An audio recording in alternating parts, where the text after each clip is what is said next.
संगच्छध्वं संवदध्वं शंभो मनासि जानतां देव भाग्यम यथा पूर्वे संजनाना उपासते समानीव आकुति समाना हृदयानिवह समानमस्तु ओ मनो यथा वह सुसहासति।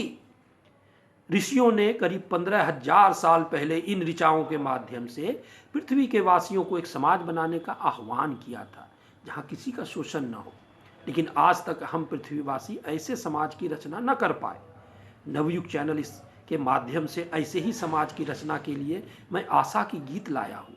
हमारे गुरु श्री श्री आनंद मूर्ति जी द्वारा बताए गए सिद्धांतों के आधार पर ज्वलंत मुद्दों पर मैं अपनी बात रखूंगा ताकि हम अपने ऋषियों के द्वारा कल्पना किए गए समाज की रचना। आज का विषय है आज़ादी की लड़ाई सच्ची कहानी, the freedom struggle real story.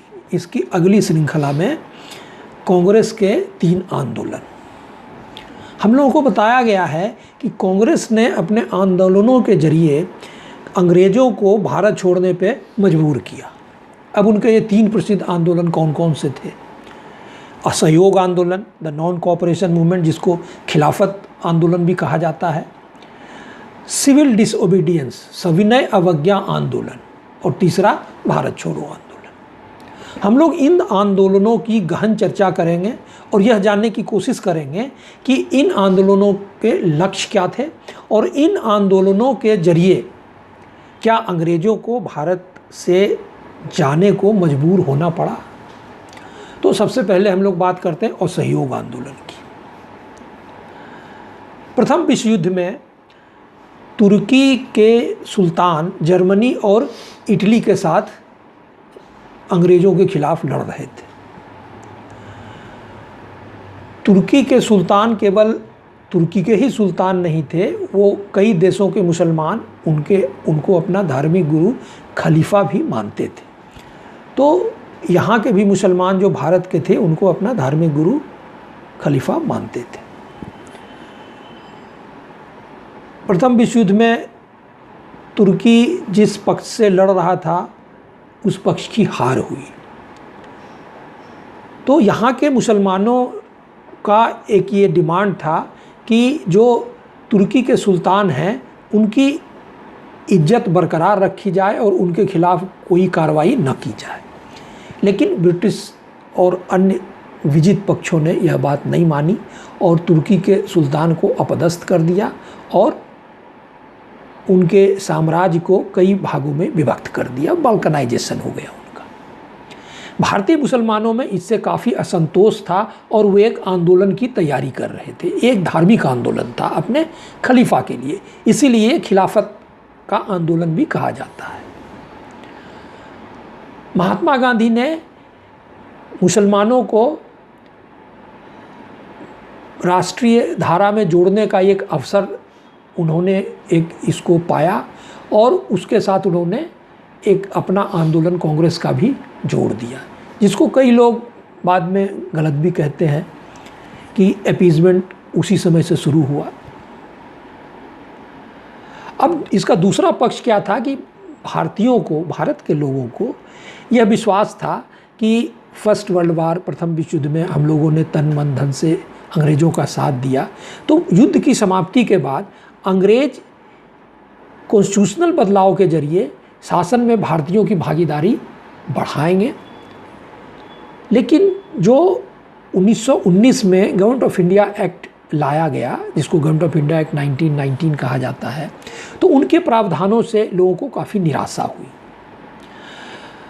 उसमें स्टेट में शासन में डायरकी इंट्रोड्यूस किया गया, जिसमें कुछ जो प्रमुख सब्जेक्ट थे उसको रिजर्व रखा गया गवर्नर के लिए और बाकी को ट्रांसफ़र किया गया कि ये शासन भारतीय मंत्रियों के द्वारा होगा।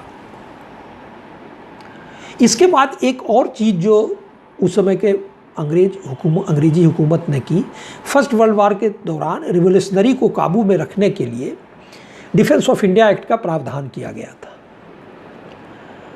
लेकिन बाद में रॉवल्ट एक्ट के जरिए अंग्रेजी सरकार ने इस डिफेंस ऑफ इंडिया एक्ट के समाप्ति के बाद भी इस नियम को आगे के लिए लागू कर दें। रॉवल्ट एक्ट के अंतर्गत क्या था, किसी भी व्यक्ति को अनिश्चित काल तक जेल में बिना कारण बताए रखा जा सकता है, प्रेस पर पाबंदी लगाई जा सकती, इस तरह के सख्त प्रावधान उसमें थे। इसी बीच क्या हुआ कि बैसाखी के दिन अमृतसर में जलियांवाला बाग में निहत्थे लोग जो है वो एक जुलूस लेते हुए गए और वो एक सभा कर रहे थे। तो जनरल डायर ने बिना किसी प्रोवोकेशन के गोलियां चलाई और सैकड़ों लोगों की हत्या हो गई। तो लोगों में काफ़ी असंतोष हुआ। गांधी जी ने भी इस चीज़ों को जो है विरोध किया। तो जनता के दबाव में अंग्रेजी हुकूमत ने एक कमीशन, जिसे हंटर कमीशन के नाम से जाना जाता है, हंटर कमीशन की नियुक्ति हुई जो इसका जो है वो जांच करेगी। तो उसने जांच किया और उसने पाया कि जो जनरल डायर ने निर्णय लिया, गोली चलाया, वो ठीक थी और उसे निर्दोष साबित कर दिया। इससे असंतोष और बढ़ गया और गांधी जी ने कहा कि आज तक हम कोऑपरेट कर रहे थे, तो अब हम अंग्रेजी सरकार से असहयोग करेंगे। इन्हीं सब कारणों से गांधी जी के नेतृत्व में कांग्रेस ने आंदोलन करने का निश्चय किया। इसी बीच आम जन के दबाव में कांग्रेस ने एक और लक्ष्य रखा, स्वराज का। लेकिन गांधी जी का यह स्वराज जो उनके अनुसार था, ये स्वराज ब्रिटिश सरकार के नियंत्रण में डोमिनियन स्टेटस का था, पूर्ण स्वराज ये नहीं था। अब असहयोग आंदोलन के जो प्रोग्राम निश्चित किए गए कांग्रेस वर्किंग कमेटी में, वो क्या थे? Boycott of foreign goods. ये पहले भी जो है हम लोग चर्चा कर चुके हैं, जो 1905 में बंगाल के विभाजन के समय में ये किया गया था। बाइकआउट ऑफ फॉरेन गुड्स और use of swadeshi. Gradual boycott of British courts by lawyers and litigants. Surrender of title, जो सर आदि राय बहादुर की टाइटल्स थे उसको सरेंडर करना। Resignation of members occupying nominated seats in local bodies. उस समय लोकल बॉडीज़ में नॉमिनेशन भी होता था, तो ये धीरे धीरे वो रिज़ाइन करेंगे। Boycott of government and state aided school. और एक इम्पॉर्टेंट क्या था? Refusal by soldiers, clerks and working people to serve in Mesopotamia.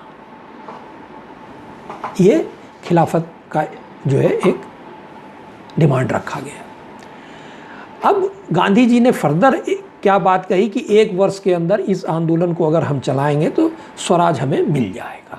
ये उनका एक लक्ष्य था। इस रेजोल्यूशन को दिसंबर 1920 में नागपुर कांग्रेस अधिवेशन में पारित किया गया। लेकिन मूवमेंट जो चल रहा था वो पीसफुल पूरा नहीं था। इस आंदोलन से प्रेरित होकर कई वकीलों ने जो अपना ल्यूक्रेटिव वकालत कर रहे थे, उन्होंने वकालत का त्याग किया। डॉक्टर राजेंद्र प्रसाद जो एक गरीब परिवार से आते थे और वकालत उनकी काफ़ी चल रही थी, जिसमें वो लाखों करोड़ों कमा सकते थे, तो उनका त्याग नोटिसेबल है। CR दास आदि इन लोगों ने वकालत पेशा छोड़ दिया और कांग्रेस के लिए काम करना शुरू किया। एक और क्या फ़ायदा हुआ इससे कि इसी बीच कई नेशनल स्कूल्स, कॉलेज की स्थापना हुई। गुजरात, बिहार, काशी विद्यापीठ, नेशनल कॉलेज कलकत्ता में, इस तरह कई जो है विद्यालय खुले। लोग अंग्रेज़ों के विद्यालय को छोड़कर इस विद्यालय में पढ़ने के लिए आए। दिसंबर 1921 के अहमदाबाद अधिवेशन में कांग्रेस के आंदोलन को और तेज करने का निर्णय लिया गया और गांधी जी को आगे कार्रवाई सुनिश्चित करने पूरी तरह अधिकृत किया गया कि अब वो इस आंदोलन को जिस दिशा में जैसे चाहें ले जा सकते हैं। लेकिन इसी बीच क्या हुआ, 5 फरवरी 1922 को यूपी के चौरी चौरा एक छोटे से जगह पे एक मॉब ने थाने को जला दिया, जिसमें कई सिपाहियों की मौत हो गई। गांधी जी के अनुसार अब ये आंदोलन हिंसा के रास्ते पर भटक गई थी, इसलिए उन्होंने तत्काल इस आंदोलन को वापस ले लिया। पूरा देश और कांग्रेस के और जो बड़े बड़े नेता थे स्तब्ध रह गए। CR दास, पंडित नेहरू, ये सब। पंडित नेहरू जवाहरलाल नेहरू के फादर जो थे, मोतीलाल नेहरू, उस समय पंडित नेहरू कहीं थे भी नहीं। ये स्तब्ध, पूरा देश स्तब्ध रह गया। गांधी जी को अरेस्ट किया गया।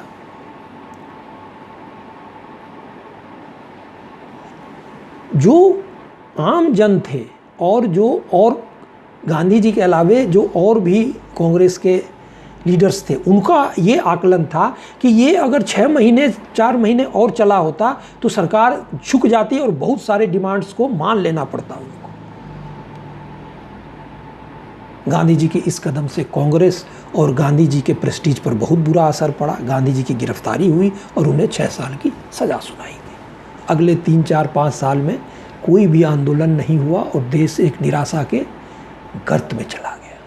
ये थी पहली आंदोलन की कहानी और जिसका लक्ष्य हमने बताया और क्या उन्होंने इसको पाया। अब हम दूसरे आंदोलन की बात करते हैं, सिविल डिसओबीडियंस, सविनय अवज्ञा आंदोलन। अंग्रेजी हुकूमत ने गवर्नमेंट ऑफ इंडिया एक्ट 1919 के अंतर्गत ही एक प्रावधान रखा था ताकि 10 साल के बाद एक कमेटी फिर से ये एग्जामिन करेगी कि कॉन्स्टिट्यूशन में और क्या बदलाव किया जाए यहाँ के लोगों की भागीदारी बढ़ाने के लिए। तो नवंबर 1927 को ही 8 साल के बाद ही हिंदुस्तान में गवर्नमेंट ऑफ इंडिया एक्ट के अंतर्गत फ्यूचर रिफॉर्म के लिए 7 सदस्यों की एक कमेटी का गठन किया गया। इसके कन्वेनर थे साइमन, इसीलिए इसका नाम था साइमन कमीशन। लेकिन भारत में सारे पार्टियों ने, जिसमें कांग्रेस, मुस्लिम लीग, हिंदू महासभा, जितनी भी पार्टियां थी, सब ने इसका विरोध किया क्योंकि इसमें कोई भी भारतीय की नियुक्ति नहीं हुई थी और इसको बायकॉट करने का निर्णय लिया गया।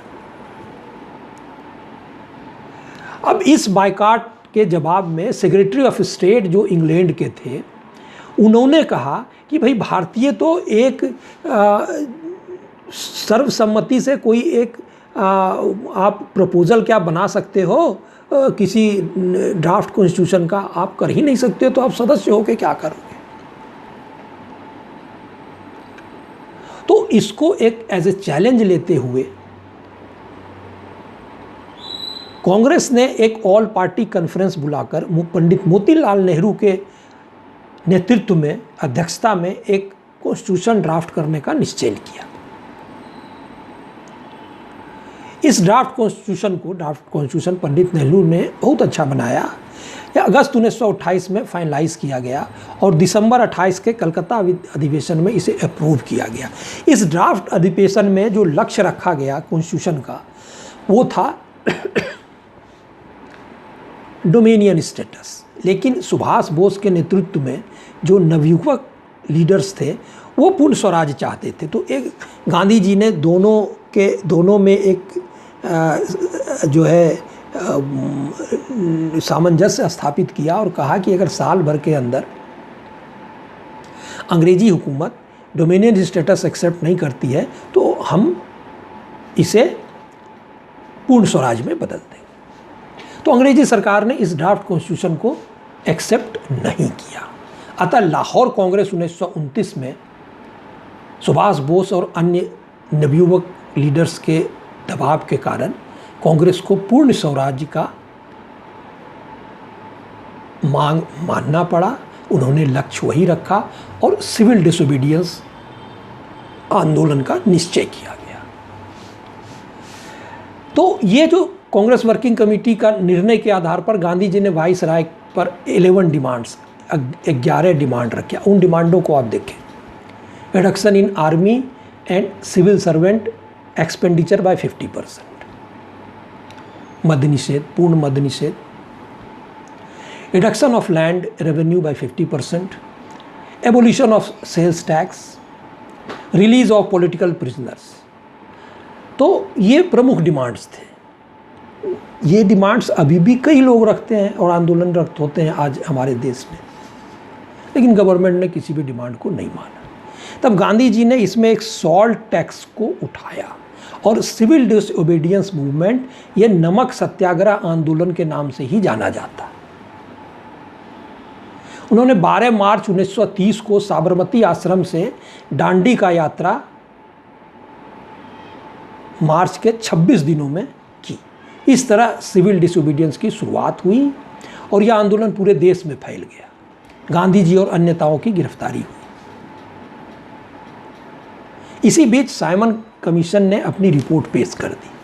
तो साइमन कमीशन ने जो रिपोर्ट पेश कर दी उसमें राउंड टेबल कॉन्फ्रेंस लंदन में बुलाया गया, तो सारे लोगों को उसमें इनविटेशन दिया गया। कांग्रेस चूँकि सारे नेता जेल में थे तो कांग्रेस को इसमें नहीं बुलाया गया।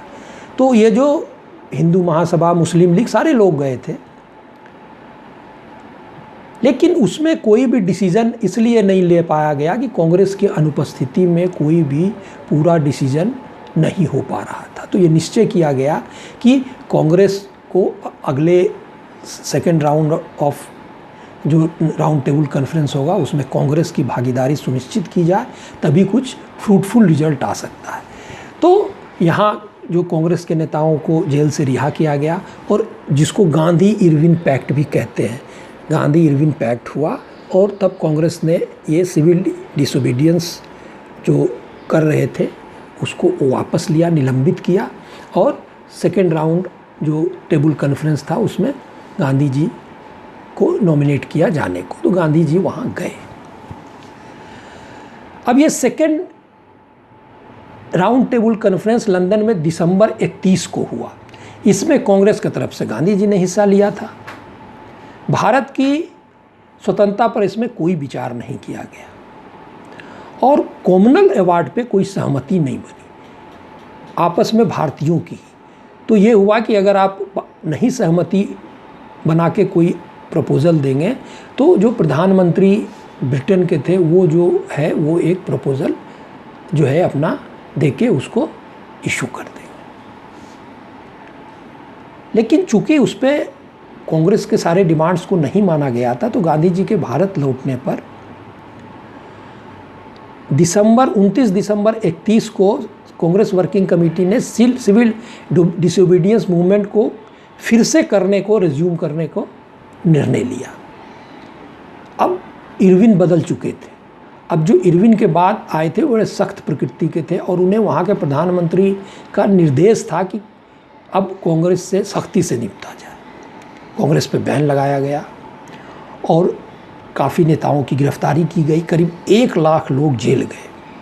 6 महीने होते होते सिविल डिसोबीडियंस मूवमेंट कमज़ोर पड़ता गया। 6 महीने से ज़्यादा ये नहीं चल पाया।